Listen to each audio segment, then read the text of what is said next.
them come. This is their fate. All right, all right. Welcome back to the House of Wolves podcast. I am your host, Deontay, here with my friends Jalen and Josh. Literally had no contact today till right this second, so this is really a true how my fellas doing moment. I don't know what's been going on in their lives actually, but welcome back as usual. We got more topics, more things to discuss, but as usual, I always start these off with the same thing. How my fellas doing? Josh, you go first. I'm doing pretty good myself. Recently we had a big storm in New York. It was supposed to be a hurricane, but ended up just being a storm. But uh, none. This past few days just been at home, relaxed with the family, stocked up on food a little bit before the storm came, and yeah, school's starting next week, so summer's over. Back to the old gridiron. Back to the Yeah, grind. Same, yeah. yeah. Jalen don't never stop the grind, all right? No, no, can't stop, won't stop. Game stop. Nah, all gas, no brakes. Nah, just uh, I've been straight, man. Kind of finicky. Like I really don't know what they've been up to. Like you don't talk to us all the time. No, I'm just playing. Nah, it's been smooth though. Same old, same old. Uh, really ain't got nothing new. I got a little bit more time on my hands because I'm in I ain't gonna say a better clinic, but a different clinic that's a little bit. They use time a little bit more efficiently. So that's pretty much it, though. So Is it everything's closer to cool. home? Man, it's more like 20 minutes away, bro. I can't complain. No, man, I was driving, grinning the whole way there, bro. This morning, halfway asleep, cheesing. I was leaving cheesing. I'm like, man, I'm only 20 minutes away. Forget them 90-minute commutes. Oh, that's Cheesing the good. whole way, bro. That's good. That's good. Uh, but yeah, so yeah, I've been pretty much doing the same. I ain't been doing much. We had a storm come through. We didn't hit us as bad. So it's been good. Can't complain, I suppose. But yeah, just been playing games, playing Hades a lot. Still stuck on Hades himself. He's a cheater. But yeah, so I've been playing that a lot. Just been chilling, watching movies, uh, working, not working out, which I need to get back to because we supposed to hold each other accountable. I just haven't done anything, so I need to get back to that this week, probably today. But yeah, I ain't been doing much. I've just been chilling. A lot of games coming out that I'm interested in playing. A lot of games I'm catching up on. So I've just been at the home, relaxing, playing games. Hades is a definite recommend, but we're gonna talk about that as well. But yeah, now that we got that out the way, the topics at hand, as usual. Like I said, we're gonna be talking about that Hades. I also wanted to talk about like the Avengers because it's been enough updates, I guess. I played it a little bit. I played like 3 hours worth of it yesterday, and I was like, "Oh, this changed. Oh, this changed. Oh, this changed too." So I think I know Josh also played a lot of it more than I, so he probably know a little bit more about the systems when it gets to the end game. But at least from the very first, that initial play, I want to talk about that for myself, and then I also want to talk about like the platform updates, all the new stuff that's coming with the PS5, stuff coming with the Xbox Series X, some of the updates and things that they have now unlocked, some of the potential other stuff that the features per se. And then I also want to talk about GamesCom and see what expectations we have in regards to that. But those are our topics for today. We're going to try to get through it quickly for you guys, and we're going to talk about a lot of stuff. So yeah, let's get started. First thing that's on my mind right now is really fresh. It's probably going to have to be Hades, because that's legit all I've been playing for since I got back. I went to Detroit for a little bit, but since I got back, I've been playing that. non-stop for the last 2 days. Um, but yeah, uh, I guess I'll pose a question, then I'll start. What do you like about Hades, Josh? And I guess Jalen, what? See, he ain't played it. He ain't got Game Pass. Another day, another day, another convincing session for Jalen to get an Xbox. But he ain't played it. But hopefully Nah, he saw something on it, something, a little something. Maybe he know what the character model looks like, but maybe not. I'm But dead. Josh, what you like about Hades, man?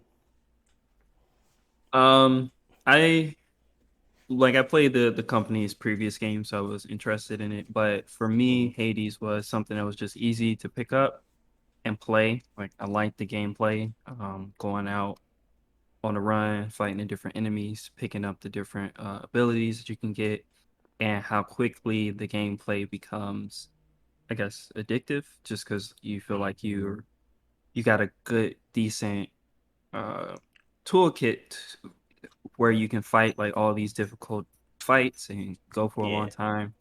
But it presents a decent enough challenge. Like I feel like, I don't know if I got enough health, but if I play super carefully, I might be able to get through this. But yeah, it's just really fun. I think the upgrade systems are probably the best thing about it because it just becomes quickly like addictive. Like, oh, just one more room, I can get something else that's going to completely, make this build uh way stronger than anything I've had before. yeah, Otherwise, the game overall is just pretty well polished. It's a uh, well, it's 3D, but it's presented from like a 2D angle. But it's very colorful and all the characters and stuff look good. So it's worth $25. It's just that type of game. It's you're gonna go out and die and start over, so you got to be used to that yeah. and want to actually keep playing. Which I think the game presents enough ways to keep you interested. Cool, cool, cool. And they were the people that made like Bastion and stuff like that, right? If I'm not mistaken. Yeah, Did it they? was Bastion and I forgot the other game. Braid. It was on PS4. Braid? I don't know if it was Braid. It was Transistor, Oh yeah, yeah, yeah, yeah, yeah, yeah, yeah. the sci-fi Transistor. game with the girl with the sword. Yeah. True, true, true, true. I wonder. I forget who made Braid then. Okay. Um, but yeah. All right. What you got, Jalen? What you got for me? Something good. I'm Uh, expecting. High no, I mean, hopes. I watched Hopping. a gameplay video of it today. I had thought about getting it because I know y'all had like recommended and stuff like that, and I was like, I mean, I don't ever buy games and stuff. I mean, like, why not? You know what I'm saying? But then I seen that it wasn't multiplayer. I didn't assume it was multiplayer based off like the gameplay because it, like Josh said, was made by the people that made Bastion, and then just seeing how the game was played and stuff like that, I was like, I can't see this game being multiplayer. So that's when I asked you the question.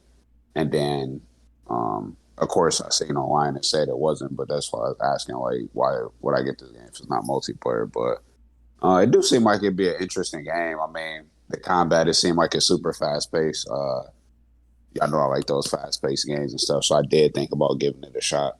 Um, and just like I seen a little bit of like the customization and things like that.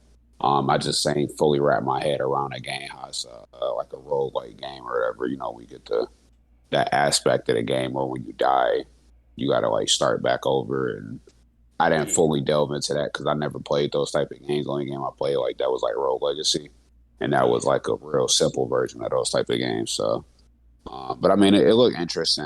I still might give it a shot, even though it is a single player game. I just haven't fully decided yet if that's what I like really, really want to do. And then you said it's easy to get back in and get back out. You know, them rogue like games is kind of easy to do that with. So I remember spending a lot of time on Rogue Legacy in the past. Yeah, I Yes. think the reason, like, obviously, we always recommend any game to you that we like because it's a good game. But from what I remember, you liked Rogue Legacy, and you liked, I think, what was the game, Fury, where you just fight the bosses.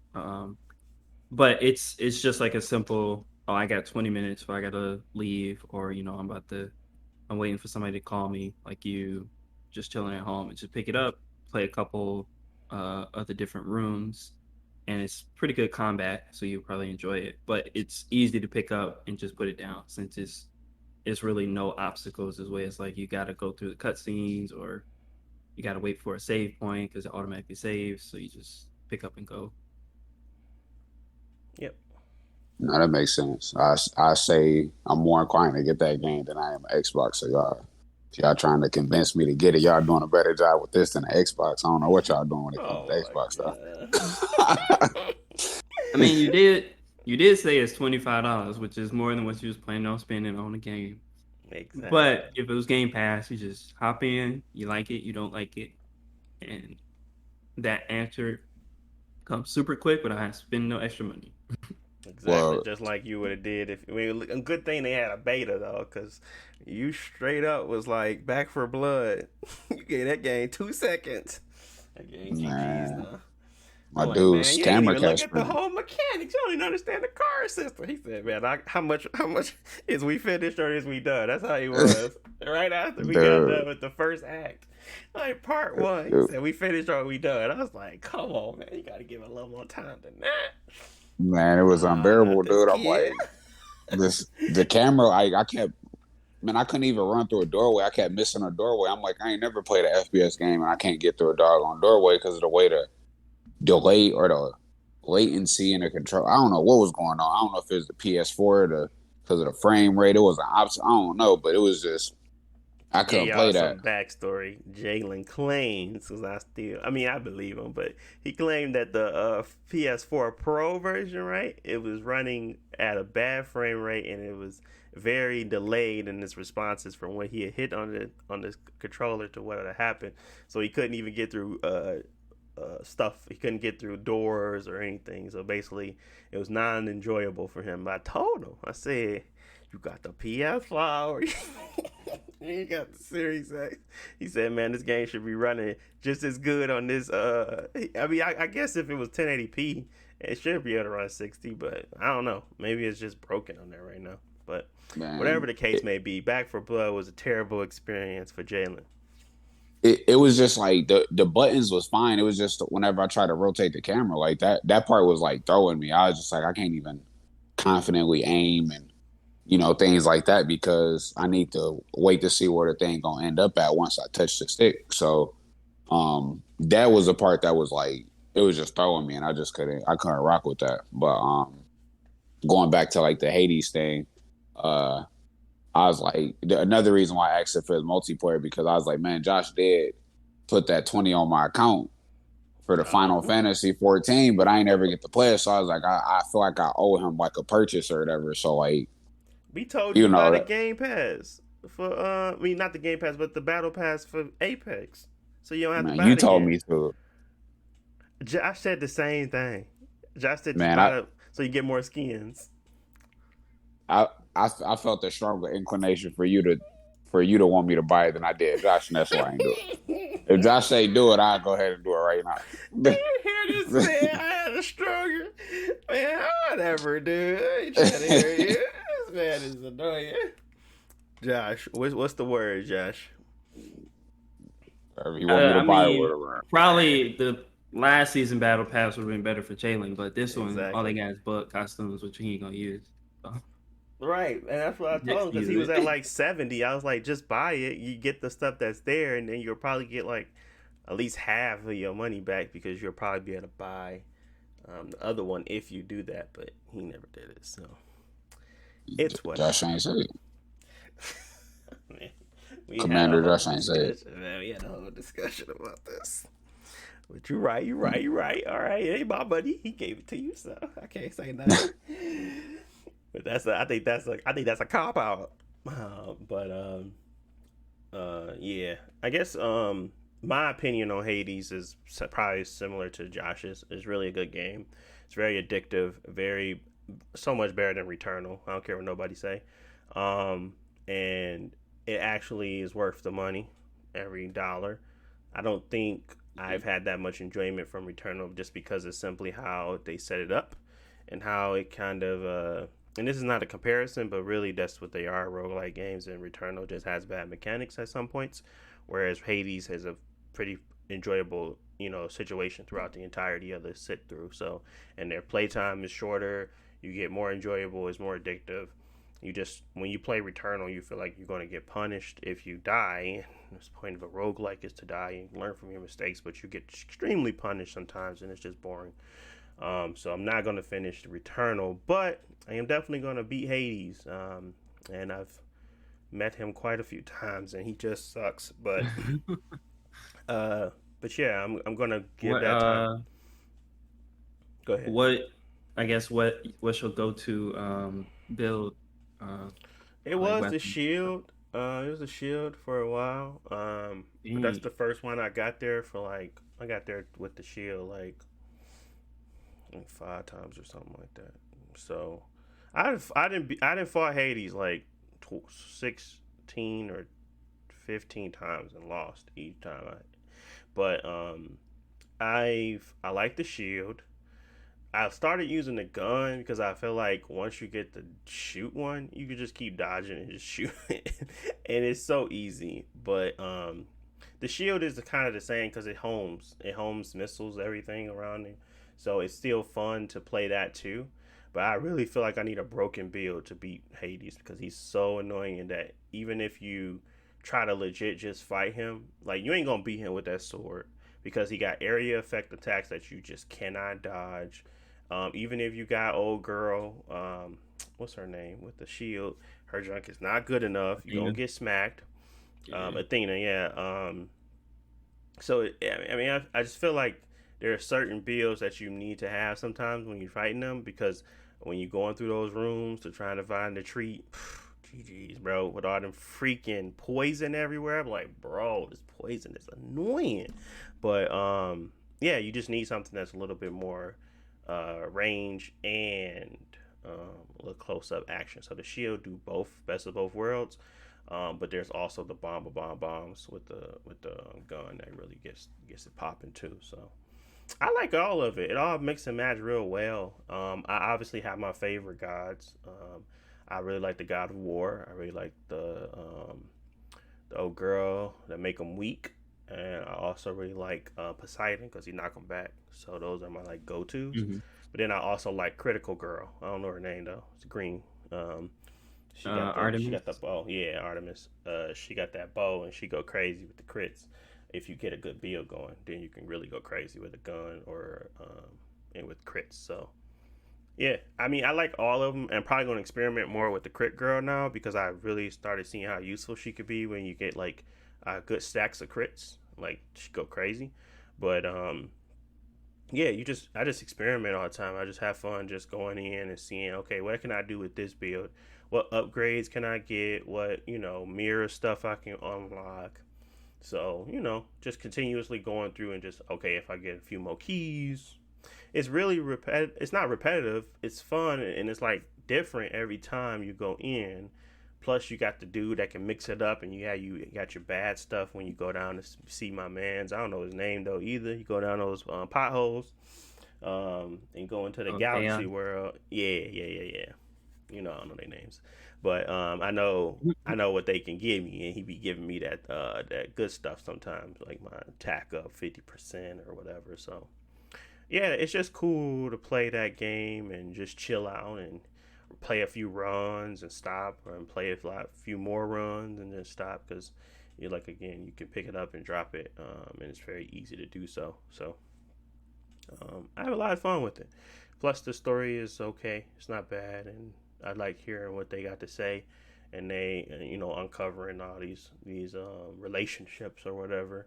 I don't know what's up with Dusa, but she always tripping.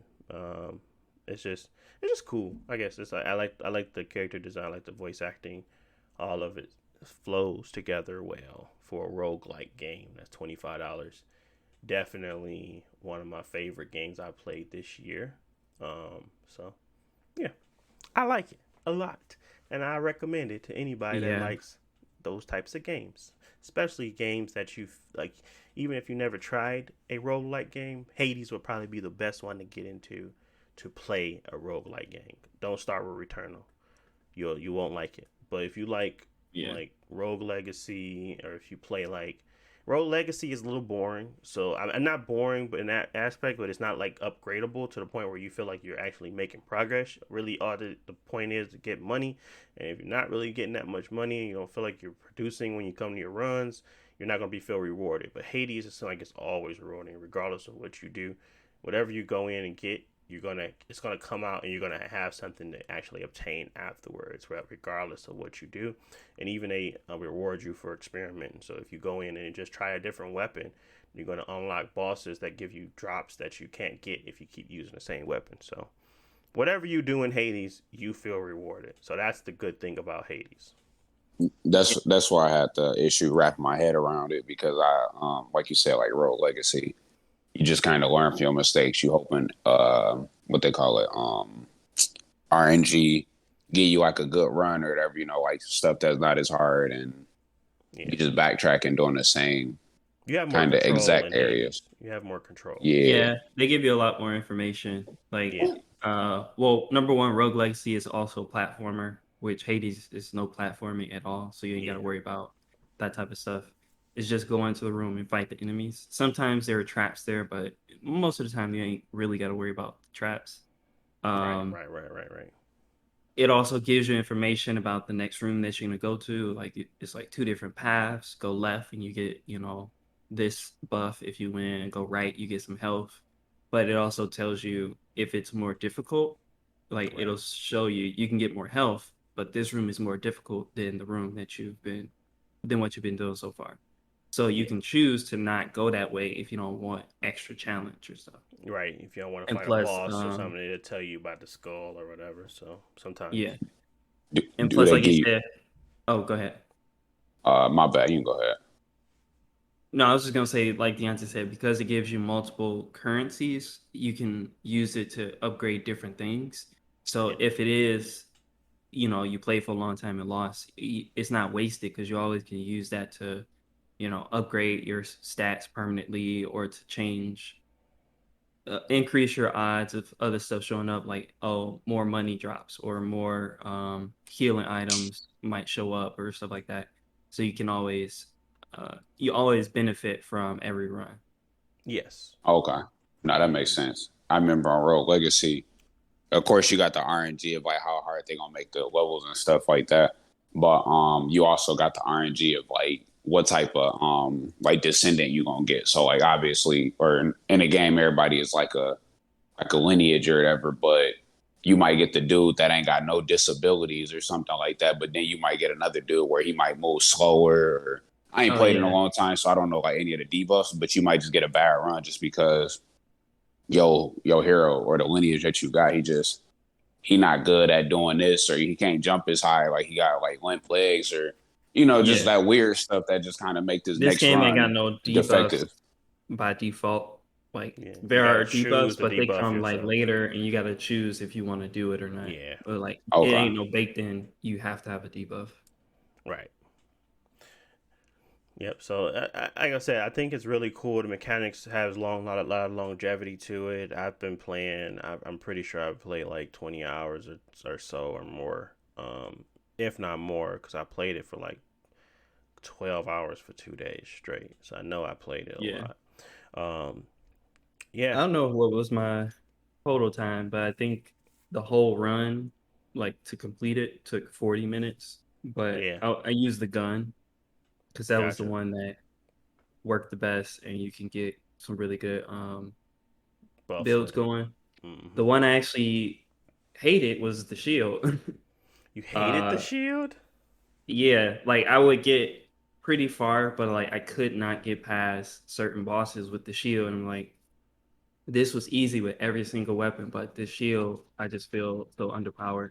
Maybe obviously I didn't have the right buffs to go with the shield. Nah, you gotta buff the special. You can't be buffing the attack. Buff the special and start slanging that thing, man. That thing go crazy, especially when you get like weak buffs and you put like and you get the one where it blows up when it snaps back to you. So you just go stand by him and throw it, and then it hits them, and then it comes back and you hit him for another 40, and then you can do a buff on him like when you're because I would mix him with God of War, right, or the God of War guy, because then when I'm actually dodging, I leave those little spikes. So not only am I, dodging their hits, I'm hitting them with Y, but then I'm also waiting for it to come back and it does an area effect damage. So I was getting them up out of there quickly. It was crazy, but that one when I had two broken builds when I had the shield, and I had the buff with the God of War, the weak the lady that gets them weak, and the drunkard, the hungover guy. So it was those three together plus the snapback and my shield can hit more people before it returns buffs. And then I had the what's that dude name? I think I had lightning as my like aid. I wish you can buff the aids a little bit more, because they don't feel like they really that good. They can get you out of a tight spot if you need it, but they're not like I don't use them that often. Honestly, I use them when I get them. Do you wait till it's like level 4? I do not, because I feel like it's easier to. I feel like it's better to use them when I'm like following up for a last kill hit and I need like just a little bit more damage, and I don't feel like waiting for my shield to either return, or I don't have the opportunity to like dodge next to somebody, or they just like really bashing me and I'm about to die, and I feel like if I don't just pull this off real quick, I might lose. So I'd use it for that, or if I'm fighting something really annoying, like some of them are not good. Yeah. I like Poseidon's because it makes you invincible and you can do damage. And if you do level 4 or whatever, you can keep it for like 10 seconds. So it really is good. Like when you're fighting the Hydra boss, you can just go around in circles and hit all of them for a bunch of damage. So it's good. It's not really, like you said, as versatile or not as upgradable, but it's there as an extra benefit. Right. Yeah, I think those are pretty cool too. And it's a bunch of stuff in there, man. It's like the whole idea of debuffing yourself to get a buff afterwards. The whole it's the what was I finna say? It was like all of the things, like the additional things you can add on to yourself to actually get more like more buffs and stuff like that, because you can have like a bunch. Like I think it's like what you got, like 16 slots, or is it like 8? I forget how many really it is. I think it's like 12 or something, the slots that you can have. No, it's a lot. It's like 18 that you can have. Yeah, that's what I thought. It's something around 18 or 16. But I don't know how you're gonna get 18, because you have to get something in every single room. Right. And that's where you kind of start to and I don't know how that works, to be honest, because it's like you can get stuff from you can buy stuff. Like if you got money, you could probably get a little bit more stuff, but at the same time, you have to buy stuff, also be going into rooms that only give you stuff, so you have to have those money perks that really give you a lot of money when you're actually doing stuff. And then I had like the perks that give you the chest, the treasure troves, that gives you those, like it was like every so often they give me one. And then there was the one where it gave me an additional like 50% more either on my keys or whatever I get, you know what I'm saying? So those things kind of stacked up to the point where I remember the highest I got was 12. Yeah, I had like 12 things on me. But yeah, man, I like that game a lot. It's cool. But yeah, moving past Hades, 10 out of 10 for me. We wanted to talk about the next thing was the Avengers and their new system. So this one here is going to be a bulk of the conversation really going to just be around because I don't really know much about the game outside of its systems. I haven't beaten any of the stories. I played a little bit of Black Panthers now. What I can say is that I enjoy that stuff is free. So all of the original characters, they have free passes now. You don't have to pay for them, or you don't have to pick one. They're all free. So that's great. You can upgrade every last one of them and get all the original season or passes, and those are free. and then you also get the expansions for free. So I'm playing Black Panther, and I think the other two are free. I think it's the Black Hawkeye, and then Kate. I don't know why she's there, but which I mean whatever. She's a good character, I suppose. Uh, but yeah, the the only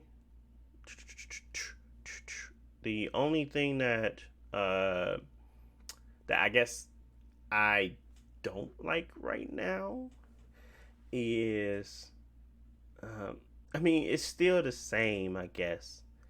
It doesn't feel as impactful as a, I wouldn't even go as far to say a Warframe at this point. It's not like customizable. It's not, you're not customizing nothing. You got like, yeah, it just doesn't feel worth my time. I feel like it's an okay game now. I feel like they're respectful of your time. I feel like I'm getting power ups and level ups quicker than I used to. There's like multiple, skill slots, and there's multiple, trees. There's the mastery tree now. I didn't even see that before. I didn't know that was even in the game. Maybe that was day one, but the only ones I saw was the two. But they had a mastery now. Um, so it seems interesting. You get to customize your character in different costumes and things like that. There's obviously the whole random RNG, parts to your body or to your suit that you get, but it's just missing something for me.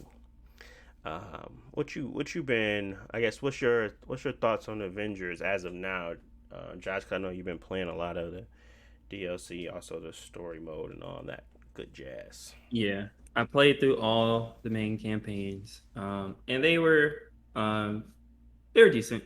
I say that, like you said, it is missing something, and obviously, I think the core of the issue is not a good um live service game.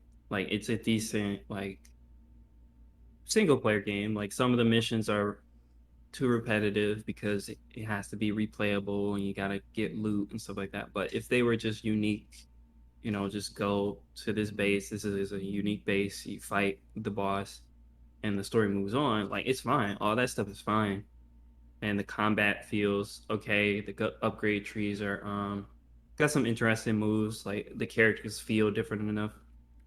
Like at first when they announced Hawkeye and his daughter were coming out back to back, I was like, it's dumb. They're basically the same character, but they have a lot of skill overlap, but how they play is different because like the daughter can like blink like a warlock, but Hawkeye is about setting up traps and stuff like that. So it feels different.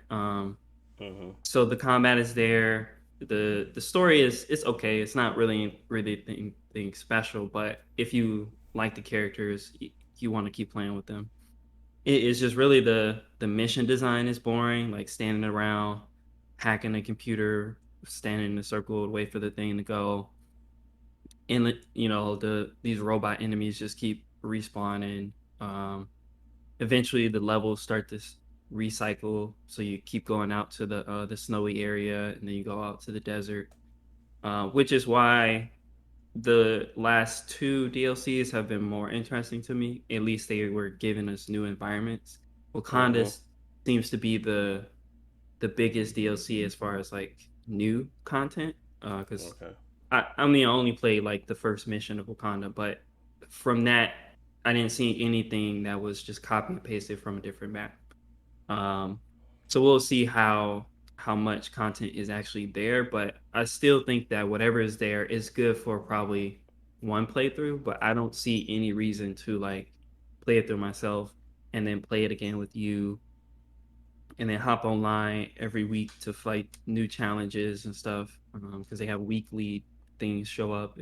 Go fight Black Widow this week and you'll unlock something. But it's like I don't really care enough to come back because it doesn't feel satisfying because how to put it. Well, I was telling you about one boss fight. It's against the Hulk, and like I didn't like the boss fight, but the thing is that maybe I was not overpowered enough or leveled enough to do it, but I don't feel like playing 8 to 10 you know, multiplayer matches just to get myself stronger so I can beat this. Right. And I was already in the missions playing offline. So in order to like get help, I had to quit, do the mission over online. It's like I don't really want to do that. So I don't know. It just feels like a lot of tension. Like the game could have been better as a single player, or even just like a 4 player co-op game. Like that's fine. But Beat like 'em up, all this mash 'em. extra, Yeah. yeah, all this extra stuff where you gotta buy a battle pass for each character, and you know, weekly and daily challenges, and they got bounties like destinies. Like all this extra stuff is actually putting me to sleep. It's actually boring. It's actually, causing it more harm than it is good. Because my thing was, okay, I want to be able to play, and that's the philosophy difference, is that their philosophy is that they want to keep you engaged in the game as long as possible. When really this game is it's not when you keep somebody there to keep doing mundane tasks that keeps somebody interested. It's actually having tasks that are fun to do either with friends or on your own. So regardless of how fast they push me to get me to the top tier levels to do the in game content, if the in game content is more of the same, why do I really want to play?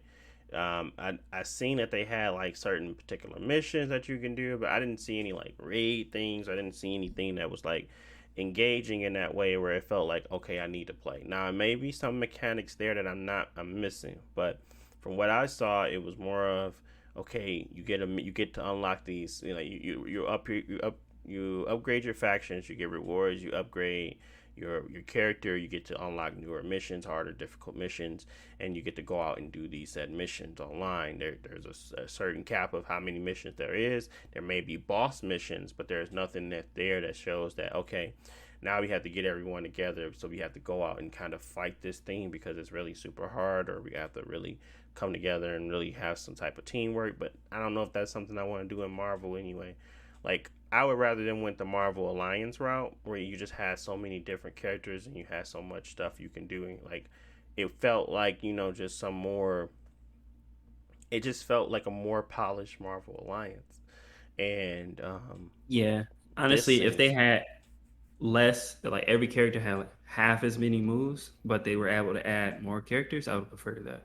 Me too. I would have preferred to have the ability to play with so many more different Marvel characters, because I think that would be fun to collect and see a lot of the differences in like their play style, and just enjoy the game for a beat 'em up. Versus this, I'm expecting more because y'all got a big budget. Y'all obviously trying to put effort in the wrong places. You got the scams on the corners. You got the whole battle passes that you messed up on, and then you had to revert back to the free version, and now you're trying to regroup out of the hole you dug yourself, because just because it's Marvel doesn't mean people going to play it, and people, just because you put it there doesn't mean people are going to accept your trash.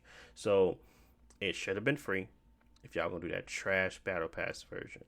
It Now you're making the right decisions, but everybody off of it. They paid their money. They thought it was stupid, and now they done. So I don't see them making a big comeback. But I would hope that they continue to kind of try to bring new, and and you know different experiences, like the whole Wakanda thing. I was playing that when I was just like, okay, this is pretty cool. We actually get to go to Wakanda and actually fight stuff there. But I'd rather them have maybe something more in line about what that city's about, maybe some more, so not just have this overarching AIM as the bad guy arc. I'd rather them talk about something that's not about AIM. Maybe that's a cool. Maybe the ending is pays off, but I don't see that happening. The writers aren't that good, and I don't like see a big payoff happening where it's just like, oh, this was Yeah, because well we've been worth it. fighting AIM forever, and I feel like, Yeah, it's just not part. It's like I'd rather you have yeah, like small, you know, events and stories that have their own. Because I'm assuming the other DLC, because this one's the same, and I was like, they kind of, I'm a little lost because I didn't play the rest of them, so I'm like, picking up the pieces on where everything's at. And I'm assuming that everybody was fighting AIM, or they had something to do with AIM. But I'm not sure about Kate or Hawkeye. I just didn't play it, but I know Black Panther. They're talking about AIM as well. They're fighting the robots. They have some unique spider things, but it's not enough to kind of make it seem different from what I'm doing when I go back to play the regular story missions. It's just like, okay, more beat 'em up. At least the regular story missions had unique events. You know what I'm saying? They had events where it was like, okay, now I'm flying through, this canyon with Iron Man's jacked up suit because he finna try to get another, his fabricator or whatever. So at least there were moments there where I was like, okay, this is pretty cool versus just, I don't know. Right now, I just feel like it's missing something. Maybe I gotta play it some more. Maybe I gotta get to the end of the Black Panther missions to get to the real wow moments. But right now, it's just more beat 'em up. Yes, I like that they're exploring Wakanda. Yes, I like the characters are there. I just don't think the payoff is gonna be worth my time because I already can feel it in my bones that nah. But I'm gonna try and I'm gonna keep going. Hopefully Karina's interested, so I have a reason to play it. But right now, it's just not grabbing me as much as I would want it to. All right, but yeah, go ahead. I was gonna say, I was waiting for the Black Panther one because that seemed like at least it would be enough content to jump in and try it out. Because the game, you probably can get it for like $10-15 now. Mm-hmm. And I'll say it's if you really really want to play it, now would probably be the best time. Play all through the content, and then once you're done, you can put it down. They at least don't force you to engage with the multiplayer to play the single player stuff. So you mostly can just play all those missions without ever having to like grind. Mm-hmm. And I don't know. I don't know what the future for this game is like. As far as I know, this was their like biggest expansion, and we know that they're supposed to have a Spider-Man DLC coming, but that's PlayStation exclusive. So I don't know how big that content is going to be, because then if it's a lot of content that's missing for other players, that would suck. So I don't know. I think if they want to keep it, the best thing that they have is just probably, maybe obviously they got to drop stuff every couple months, but like if every year they can drop like a bigger expansion, like, this is Vision, or this, Thanos is coming, or blah, blah, blah, every year, that might be enough to get people to come in at least yearly to check it out. Mm-hmm. But like I wouldn't play this game week to week. Like I don't know what they got to do to like fix that. I just think it make it more fun, make it more enjoyable to sit down and just play a few matches with people. Make it more rewarding, make it more engaging in that way. Because right now, it has to have something that entices people to want to play. And I don't want to say that it's going to be a PvP mode, because that's not the end all be all for everything. Sometimes it's just having better system mechanics. The reason I like, I play Apex a lot is because of the competitive nature. The reason I played Destiny a lot was because of the competitive nature, but it really, everything else faltered. I don't know what other game I played outside of Borderlands just for the fun of it. It was just stupid jokes and guns that I could play and become OP with and break stuff. And that's fine for that type of game too. You can just become like a crazily, like a very strong character and just go through your Black Widow is so much better than someone else's Black Widow. I don't know what the appeal of the game right now would be, outside of just making it more interesting to play. But that's better said than done, to be honest. What's your take on live service games, Jalen? What's your favorite type of live service game?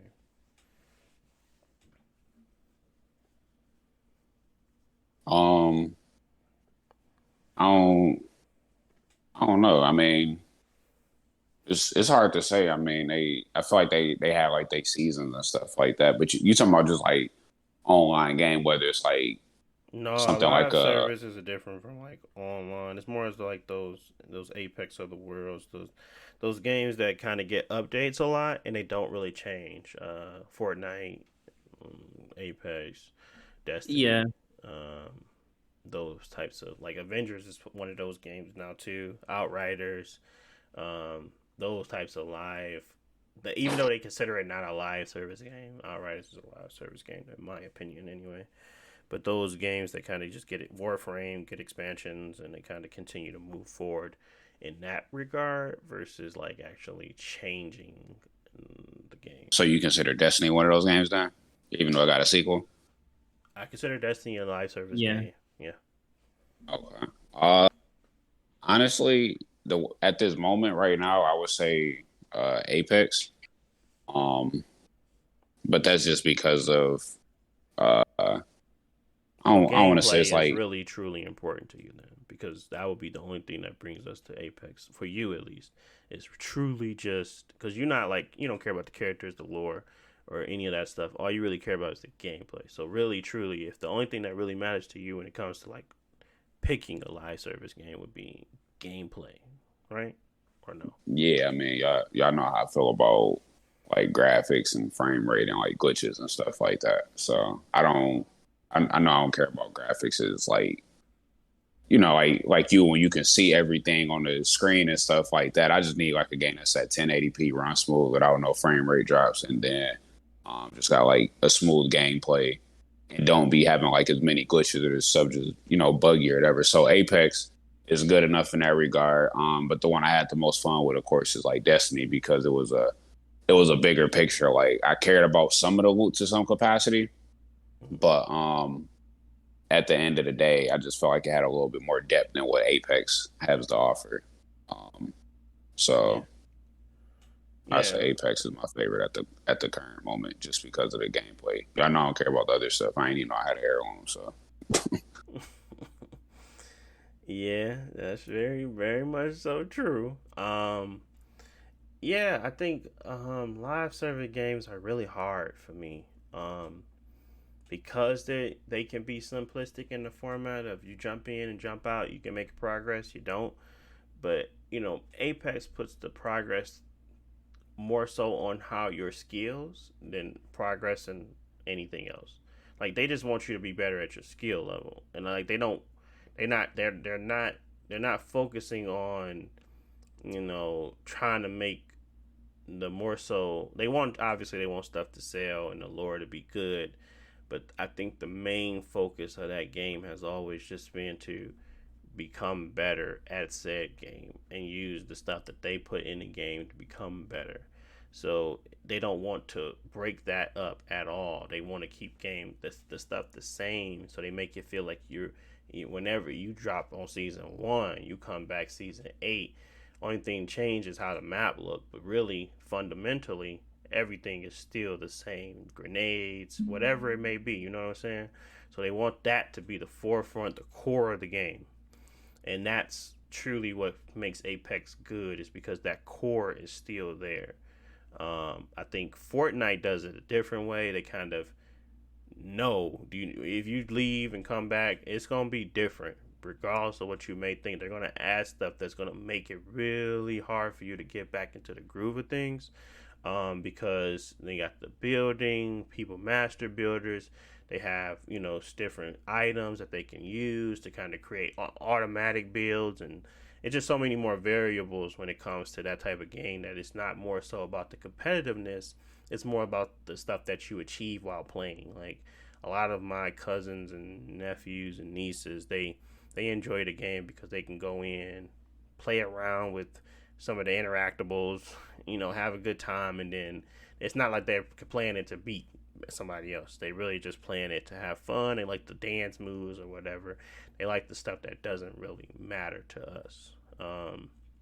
So there's live service games like that, and then there's other games that I think we kind of gravitate more towards the gameplay games. And that's what's with Avengers. It's kind of like, yeah, they had these cool emotes. Sometimes they had cool designs on their stuff, but obviously Josh don't like the Black Panther ones.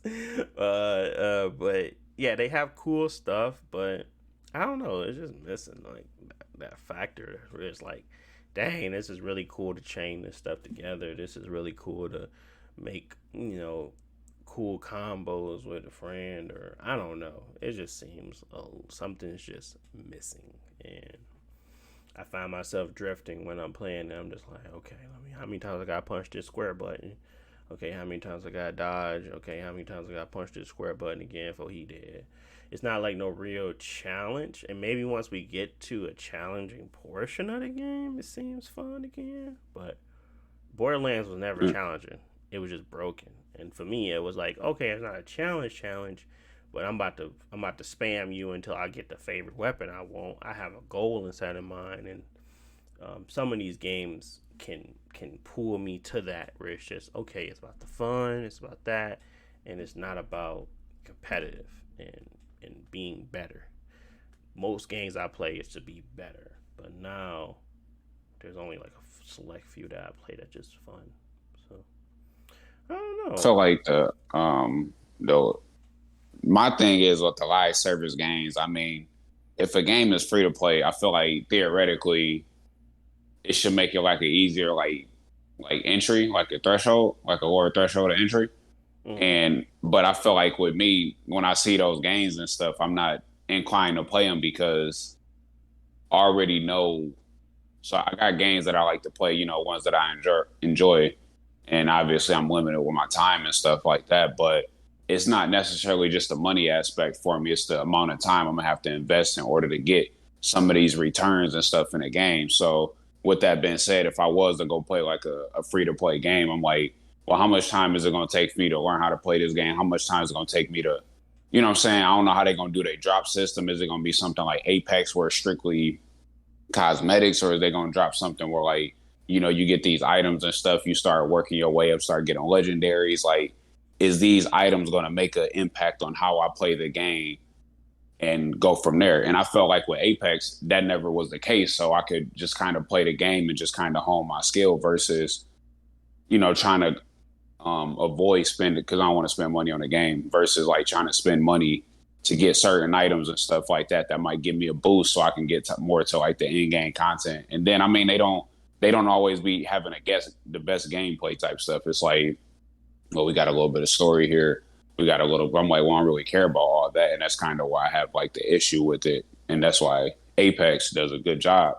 Same thing with Destiny. Destiny's story wasn't there, but I thoroughly enjoyed like running in a Crucible. Like I get on to this day and still enjoy Crucible, but a lot of games just don't really have that. They might be buggy, they might not be as clean, the gameplay might not be fully there, those sorts of things. Or they might just want some money and want my time, and I can't give them that because I know it's going to be I'm not going to get my return on my investment, which being my time and my money. So Is live service games bad? they not bad. It's I just I feel like sometimes I don't know, man. I just feel like some of them just be lacking, bro. Like they just be like corny looking, or they just don't be like, I don't want to play this game. Like it ain't no appeal to it. yeah, I think that it might be a better way to play certain type of genres or certain type of games long term. Because like 10 years ago, what we'd be doing is buying $60 new Call of Duty every November. But now we don't have to do that because technically there is a version of Call of Duty that just sticks around and is constantly getting updated. Obviously they still re-release them, but eventually they'll figure it out. Whereas one Call of Duty and just keep adding to it, um, which is good because that gives you time to like keep your history with the game. You got your skill, you got all these things you unlocked. If you enjoy it, you can see the game grow over time and get better. So that's a good situation. The thing is, the point of a live service game is to keep players playing every day and also keep them spending money. So they're trying to find a way to keep it exploitive in some way of either they're exploiting your time, so you feel like you gotta get on every day, or they're getting your money. You feel like you gotta spend money to keep up. Um, so every game does that differently, but at least if the core of the game is fun, I think that's the easiest way to get people to keep coming back because it's fun. Like Destiny, like for the longest time, I hated everything about the way that they did things in the game, but the gameplay was the best around compared to anybody. So that was their strongest point. And so now that a game like Apex, it has other competitors, but in its style and genre, it still feels unique. And with like PUBG and Fortnite, nobody feels like Apex. So at least for me, who likes that style of game, I'll keep coming back to it. I mean, it's still, you know, exploitive in some ways. Like their skins are expensive, and then they have their limited time events where you really are incentivized to, spend Spend a money to lot of get this money. content. Yeah, and then their battle passes, which most companies don't do it, but their battle pass once it's gone for good. They recently came out and said that they're planning to find a way to reintegrate the old content that's from the battle pass to maybe come back in the future. But we'll see. Uh, but as long as the game is good and it doesn't feel too exploitive or it doesn't feel like it's wasting my time too much, I feel like I like this style of game. I still prefer, be able to just buy a game for $60, play it offline and stuff. But this scratches kind of like a different itch to always be able to get online and play with your friends and stuff. Yeah, I think the standalone game, I feel like it's getting scarier for people to make them versus a live service. They feel like they can always update it, change it, make it new, fresh, and like even if they come out with a bad fumble the bag at the beginning, they can come back and really bring themselves back into the game. Um, Maybe, but that's what Rainbow I Six think did. that Um, you know, I think that live service games are technically, well, it depends on what they want to invest, but are more expensive to make. And that's why a game like Anthem, even if it was mediocre or some people played it, that they're losing money every minute that the servers are still up. So they, gonna cut out all of that eventually because they gotta they gotta reach a bigger audience than if it was a single player game. yeah, but I think it's it's more. Yeah, you're right there that it's costly, but I think the front end cost would be. I think the expectation of the back end. I guess it's carry both ways because if you spent all this money up front and you never return it, it's bad. But if you spend all that money up front and it's a live service, maybe you can take parts of that game and make it different. Fortnite was not supposed to be what it was, but at the end of the day, they took a game that they was like, I don't care really much about. They start putting extra stuff in it, and that's when it became this popular thing. So versus, they still had the people up front that was buying it for the survive the night Minecraft type portion, but then really the true, bread and butter was the battle royale, and they made that off of just that alone. Like the characters, the assets, all that stuff was very already there. So they were building that world, and they just had it. So happened to have it to be able to switch the gears quickly. Same thing with Warframe, how it started with like a live service, but over time it kind of built itself into something new where people spend lots of money on that game as well. It's just it happens a lot, but I get what you're saying too. It's like a lot of people do that and they don't, make it. Um, so say for instance they go the For Honor route or they go the Rainbow Six route, they still charge you $60 to get in. So they make the front end of what that game cost them, but now it's live service.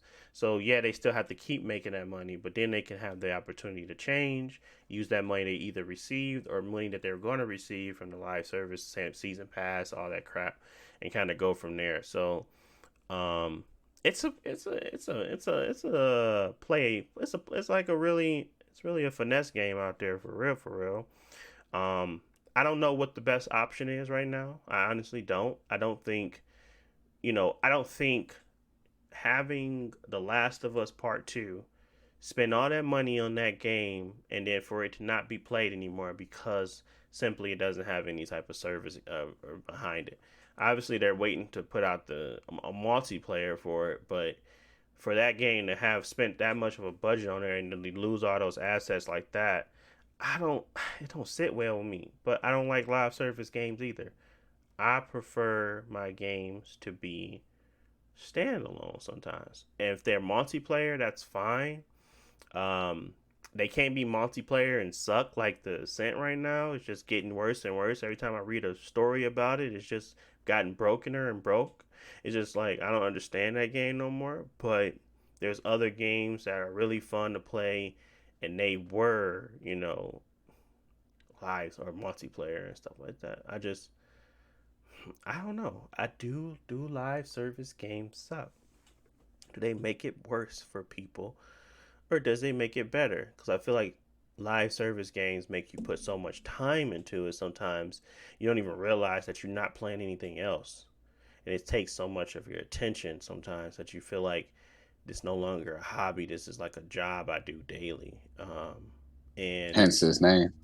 yeah, yeah. I think I don't know. It's I think it's still I think it's interesting. I would like to kind of come back to that because I think that's an interesting topic about live service games So, and how they. but you would say that is Apex your favorite live service or Destiny?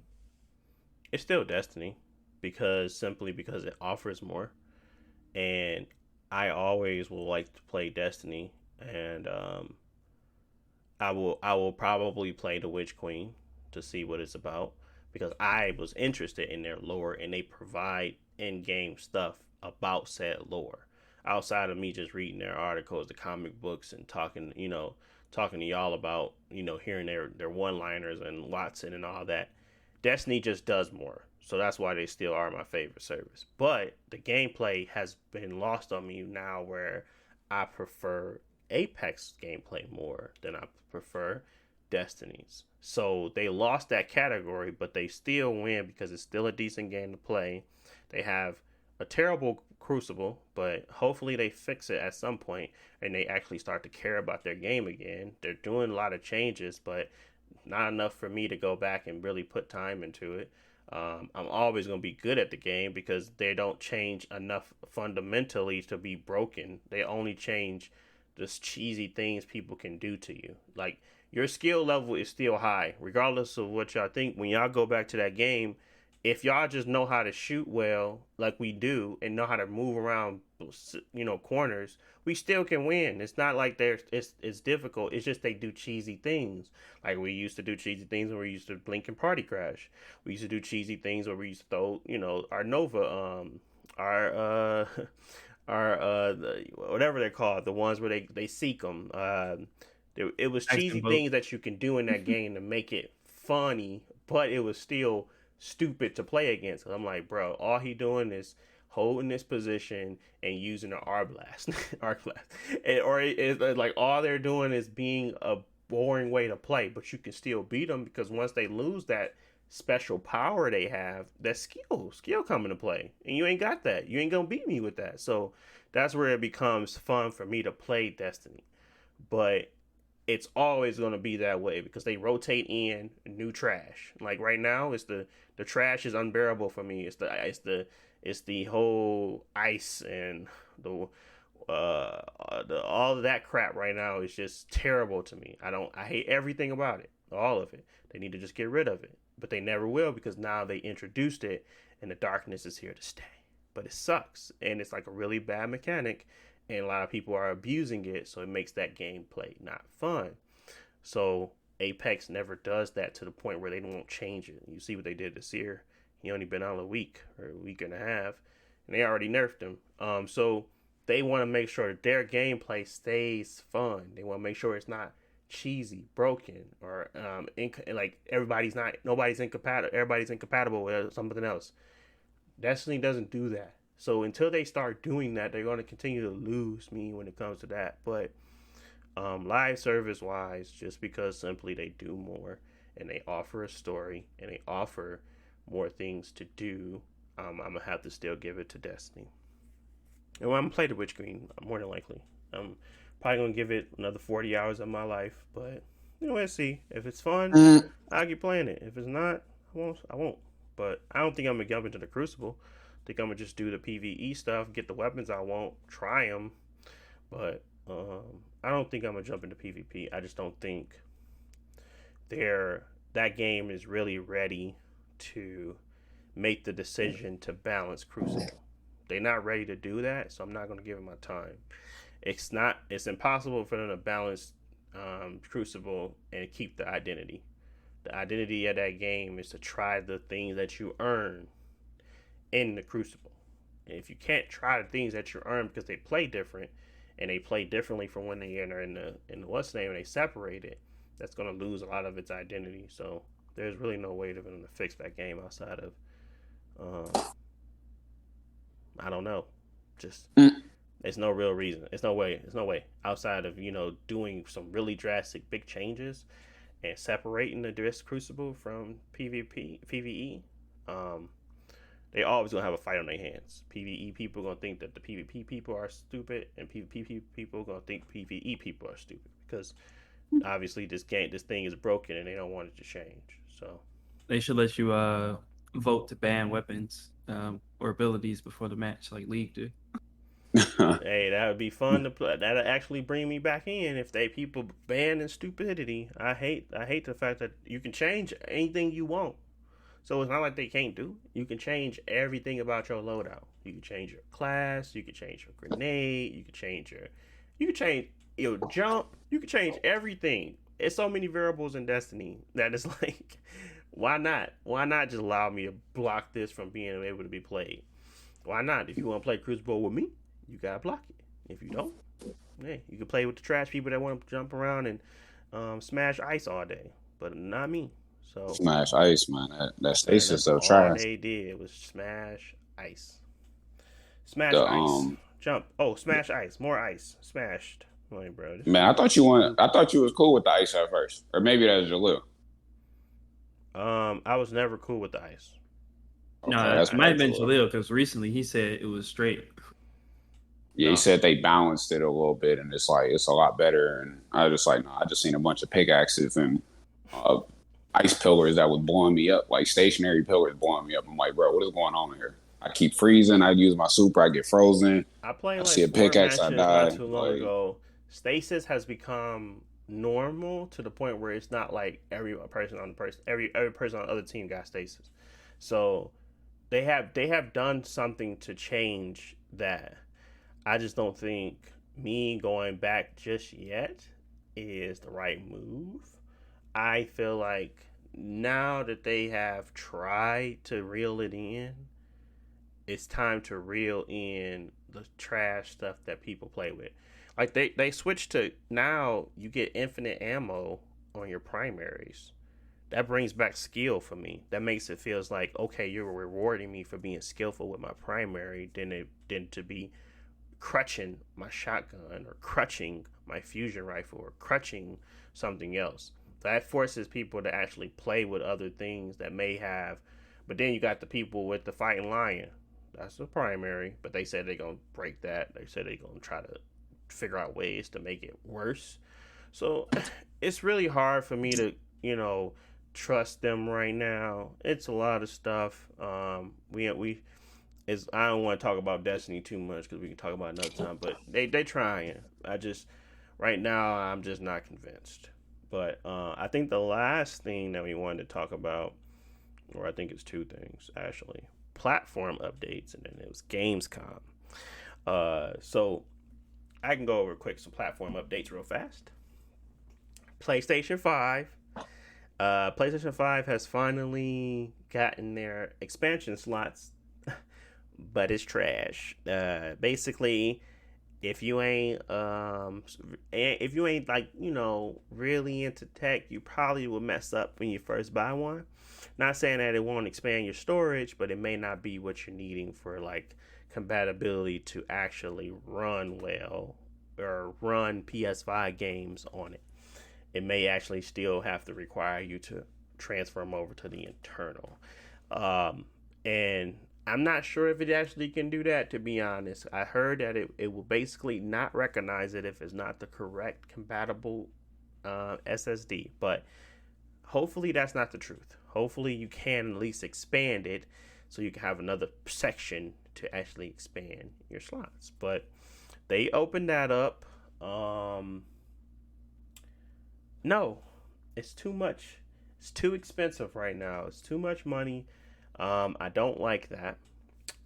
What they also did was they allowed now for they actually did something pretty simple. They just updated their platform to show what game, what system that that game is for. So if it's got like a small PS4, PS5 icon, it's so much better than what it was before. They have recently introduced a way for you to not have to upload, download. I think that was a Ghost of Tsushima. You don't no longer have to first upload your data from the PS4 version and then download your data to the PS5 version for your saves. Ghost of Tsushima was the very first one that was able to tap into the PS4's saves without actually having to do that upload download status, or basically that step. So that's a good thing as well. So the PS5 has gotten, I say 2 out of 3 were okay. PS5 and the symbols, the labels being on there, the whole save, upload, download situation. I don't like the expansion slot portion. I really think it should have been proprietary like the Xbox, but at the same time, the Xbox proprietary ones haven't went down in price yet. But I don't expect those expensive, read and write speeds of those NVMe drives to really go down in price that fast either. Especially not for 2 terabyte, bigger ones.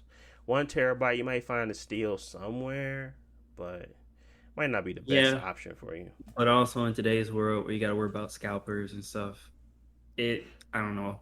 Hopefully they got enough of them so you got to worry about that. But those are like really high end parts, so I don't see Best Buy just having a whole bunch of them on the shelf. No, me neither. It's just really, I don't know. I think it's bad, but I think it's supposedly supposed to been to give people the option to change or be able to pick their own. But I don't think that's much of the option there. So, yeah, I don't know. I guess what's some of the stuff you've seen recently on your Xbox, Josh, that you could run through? Things that you've seen that was updated recently. I don't know much about the system updates because this more like update secretly. It's just so quiet and it just update like I never see it. Yeah. But it's been a couple games that are getting their next gen versions that I want to go back to. I played Hellblade like last year, but they just re-upped it for the next gen, and I kind of want to go back through it again. I'm probably gonna wait a little bit longer just so I can like kind of forget more and go in fresh because Okay. it's a really story heavy game, so I want to go in with a fresh mindset. Um, and plus they've always been doing their was it FPS boost games. I don't know if Yeah. there are any recently that have benefited from that, but I think every other day there's a game that comes out. It was like, oh, we buffed it up to 60 FPS. Like Ubisoft just said they did some of the more recent Assassin's Creed games just got bumped up. So Assassin's Creed Odyssey is not going to be 60 FPS on the next gen consoles. So overall, it's good. I like to see that these games are getting allowed to use the full potential of the system now, and hopefully everything will just be able to run its best if they're not going to go ahead and just redo it and add ray tracing and stuff, but at least let it run at its fastest. So like Bloodborne, it'd be nice if things just go patch it, but they're gonna re-release it, so just see. Yeah. Yeah, I think some of the things that some of the updates that I was seeing like for Xbox Series X in the more recent time frames were Obviously it was a while ago, but they fixed quick resume. At first, it was a kind of a broken thing where it wouldn't work properly. Now you have the option to also see what games are in the quick resume mode, so you don't even have to try to guesstimate. They kind of give you a list there, which is really awesome. It's a really cool feature, to be honest. I think having the ability to have like 6 or 5 games suspended and just jump right back into exactly where you were is a really cool feature. They always have had this feature, but I just want to praise them for it. The ability to have more than one external hard drive plugged up. Like, the PlayStation 5 really doesn't like if you have more than one. So if I wanted to add another external hard drive, I couldn't unless I delete the other one or remove it and then plug in another one. I think it's very stupid. I have more than enough games where I can support. It should be able to support, more than just one USB external hard drive, but that's where the expansion slot comes into play. So hopefully that's something I can, I can see that they steal from Xbox. They kind of bring it over to the PlayStation because I really want to be able to just use more than one. There's also on the Xbox, there was a lot of fixes where with like the Dolby Vision being added. Then there was the whole thing about the it's like smaller things like the frame. I think it was like the FPS. It was something about FPS as well that was kind of getting updated. Smaller back end stuff, nothing major. But I guess the initiatives behind the Xbox is really what's impressing at this point. And yeah, I just kind of wanted to think about PlayStation 5 right now versus the Xbox Series X and the positioning for longevity, I guess. Because I don't think either one of them are like in a ballpark to be leaps ahead of each other right now. And I won't say I want to give everything to Xbox because honestly, the Xbox is great for a lot of different reasons, but until they really start pumping out those, those real games that people really want to play, then I can't really give it to them either. I can just say that they're really good at services and they really have a plan. They have a plan laid out. PlayStation 5, bruh, they don't have no plan. They just literally are off the strength of type of going with it. Like, I really don't see PlayStation 5 caring about GamesCom. I see Xbox caring about Gamescom. I see them wanting to bring more stuff out and provide more information about stuff. And we can kind of tie it all together. I just think Gamescom is something that's on their radar for PlayStation. I just don't care at this point. I don't see them bringing anything new. I see them probably introducing or providing more trailers for, Forbidden West and then finally officially delaying it. They might bring stuff for Deathloop. They might bring stuff that's coming out soon. But I don't see them bringing anything new to the table there. They could wow me. It's been real quiet over there. They could wow me and do something special. I just don't see that being the case. I don't really think they care. I don't even think they have an event scheduled. I think only one it does is Xbox, if I'm not mistaken. But I could be mistaken. I don't think PlayStation even has an event ready to go. But Xbox, they're trying hard for good reason. They fumbled the bag as usual. They shouldn't have done it, but they did. They're making up good. They're making up. They're making up. They're making up the distance and they're bringing it together. They're bringing it closer. In my opinion, because I just feel like with the amount of press they get around, like the supporting press they get around Game Pass, the supporting press they get around just letting stuff work. I couldn't tell you, like, when I went to go visit my brother and I was down there, he was talking about how his PS5 hasn't given him issues. His controller broke. They want $70 for that thing. He can't use his PS4 controllers because they don't allow you to use it for the PS5, even though it do the same things. And I'm like, man, the Xbox don't do that, man. They let me use my old controllers. They let me do this. They let me do that. And it just seemed like their leaps and the bounds ahead, that the things that they were trying to cut off and stop, it just doesn't make any sense right now. Especially when people are not like And the world ain't in a space where they be like, okay, let me go buy another $70 controller. I'm not saying my brother ain't got it. I'm just saying it's like, why make somebody go buy something when they can literally use the same? I think those type of moves are just greedy. Oh, don't get me started on this Ghost of Tsushima thing, where it just seemed like they're greedy. When we'll pay $10 just to buy, just to get a 4K upgrade for some stuff they already could have done for free. Like, I understand paying for the expansion, but Ghost of Tsushima making me pay $10 for some basic upgrades. And I have never seen that happen on Microsoft side. They always give you the upgrades for free. All you gotta do is buy the expansions. It just seems pathetic. I ain't gonna hold you. It just seemed like it doesn't seem the smartest idea. It seems like, okay, you're nickel and diming me. Are you struggling right now? You know how you feel like somebody's struggling because they nickel and diming you? Like, bro, you must be really out here struggling, bro, because I don't understand how you need this little extra cash from me. Especially when you could you need some good graces on your hands anyway. It seems like they don't care about the good graces. They just really prefer to have the money. And I think that's going to hurt them in the long run, to be honest. I just don't think it's smart to be doing these moves at this moment. And I'm not saying that the PlayStation is like fell off, because it hasn't. Everybody wants one. It's obviously still a hot topic. I'm just saying that some of these moves they doing just don't sit right, and they don't make sense sometimes. I'm like, just why? You know?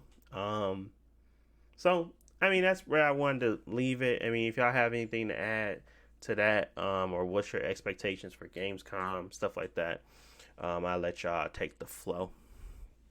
No, I'll just say real quick, I don't know what they're gonna show. Like, we know that they have games that they're working on, but I don't know what's coming out soon other than Halo. So I would like to see more Halo. That's probably one of the games I'm looking forward to most this year. But I don't know if it's too soon for them to actually like start showing more of it or not.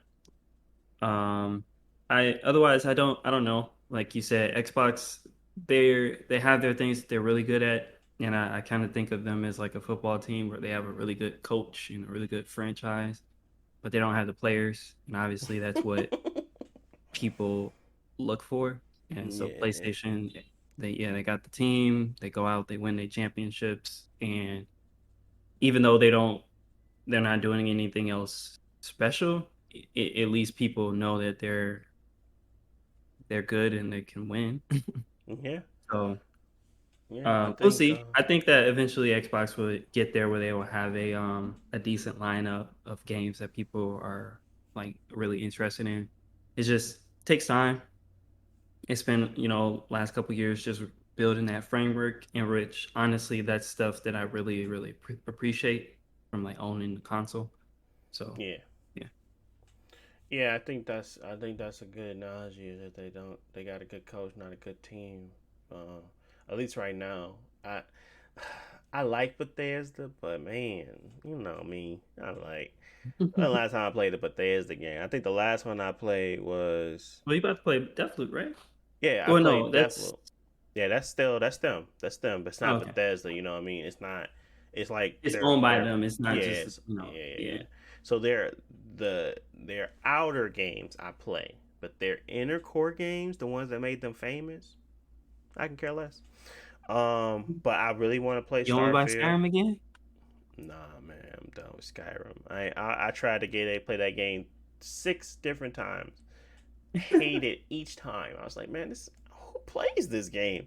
Why is it so hard to find where you need to go? I was trying to get up a mountain, just trying to go meet somebody. I'm like, bro, this game's stupid. But obviously, people enjoy it a lot, so I'm not gonna, I'm gonna just poop all over that game. But And talk your talk. Not just fun. and those games aren't that great. But Fallout 4 was not that great. But I think at least having those people there can allow their other teams to branch out and give a better game. You know what I mean? Like this Bethesda acquisition, I'm not looking forward to none of their games outside of the other people that's outside of but I'm looking forward to Bethesda games, but they're not from Bethesda. They're just published by Bethesda. And then there's the like, I like Evil Within, I like Deathloop. I'm looking forward to, those games. Yeah, I like Doom. I never beat a Doom, but I really enjoy the gameplay. I just never beat it because I don't know why. I just haven't. But you like certain things and aspects of those franchises, and then you comes to like the Outer Ring, and then you come to the people that like really make games I really enjoy. I really enjoy Forza. I really enjoy Gears, but that's pretty much where the buck ends. So they, buying a bunch of companies is really great, but now making them produce, polished, truly next gen games it might be a little harder. I ain't gonna hold you. I already know I'm gonna get some bangers from PlayStation, even if they suck at everything else. I know I'm gonna get some bangers. So it's really interesting. That's all. But I don't really have any other expectations out of Gamescom. Jalen, you got anything you want to say before we wrap up? You got anything that you're looking forward to from Gamescom? Man, I know. When they announced that Xbox Series X price drop, that's gonna be a good day for all of us. Oh my god! I'm talking, but nah. Yeah, it's real funny. Tune in next week for another episode of Convincing Jalen to get an Xbox. That's gonna be a good day for everyone, man. I'm gonna go ahead and I throw up that money. And y'all gonna have an Xbox buddy on that mug. But until then, y'all Xbox, y'all Jalen was on the Xbox. So.